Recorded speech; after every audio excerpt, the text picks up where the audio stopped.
بسم الله الرحمن الرحيم. الرحمن علم القرآن خلق الإنسان علمه البيان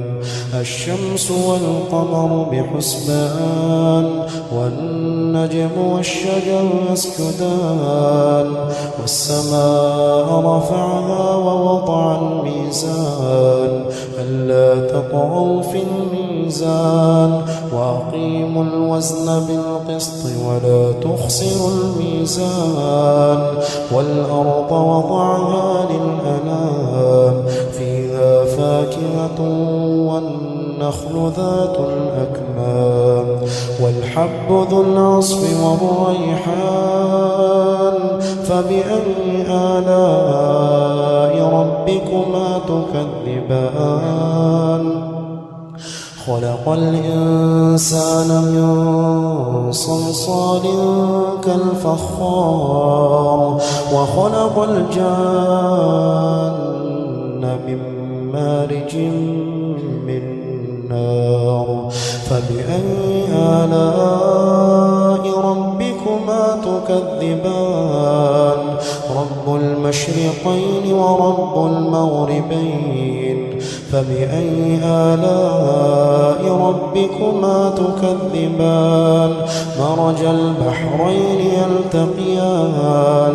بينهما برزخ لا يبغيان فبأي آلاء ربكما تكذبان يخرج منهما اللؤلؤ والمرجان فبأي آلاء ربكما تكذبان وله الجوار المنشآت في البحر كالأعلام فبأي آلاء ربكما تكذبان كل من عليها فان ويبقى وجه ربك ذو الجلال والإكرام فبأي آلاء ربكما تكذبان يسأله من في السماوات والأرض كل يوم هو في شأن فبأي آلاء ربكما تكذبان سنفرغ لكم أيها الثقلان فبأي آلاء ربكما تكذبان يا معشر الجن والإنس إن استطعتم أن تنفضوا من أقطار السماوات والأرض فانفضوا لا تنفضون إلا بسلطان فبأي آلاء ربكما تكذبان يرسل عليكما شواظ من نار ونحاس فلا تنتصران فبأي آلاء ربكما تكذبان فإذا انشقت السماء فكانت وردة كالدهان فبأي آلاء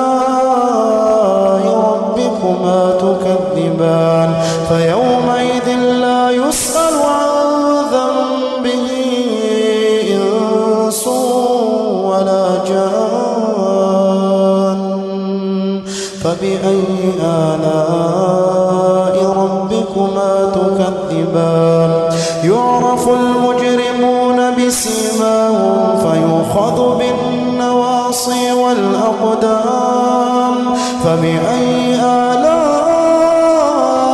ربكما تكذبان هذه جهنم التي يكذب بها المجرمون يطوفون بينها وبين حميم آن فبأي آلاء ربكما تكذبان ولمن خاف مقام ربه جنتان فبأي آلاء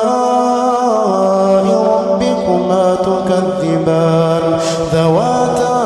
أفنان فبأي آلاء ربكما تكذبان فيهما عينان تجريان فبأي آلاء ربكما تكذبان فيهما من كل فاكهة زوجان فبأي آلاء ربكما تكذبان متكئين على فرش بطائنها من استبرق وجنى الجنتين دان فبأي آلاء ربكما تكذبان فيهن قاصرات الطرف لم يطمثهن إنس قبلهم ولا جان فبأي آلاء ربكما تكذبان كأنهن الياقوت والمرجان فبأي آلاء ربكما تكذبان هل جزاء الإحسان إلا الإحسان فبأي آلاء ربكما تكذبان ومن دونهما جنتان فبأي آلاء ربكما تكذبان مدهامتان فبأي آلاء ربكما تكذبان فيهما عينان نضاختان فبأي آلاء ربكما تكذبان فيهما فاكهة ونخل ورمان فبأي آلاء ربكما تكذبان فيهن خيرات حسان فبأي آلاء ربكما تكذبان حور مقصورات في الخيام فبأي آلاء ربكما تكذبان لم يطمثهن إنس قبلهم ولا جان فبأي آلاء ربكما تكذبان متكئين على رفرف خضر وعبقري حسان فبأي آلاء ربكما تكذبان تبارك اسم ربك ذي الجلال والإكرام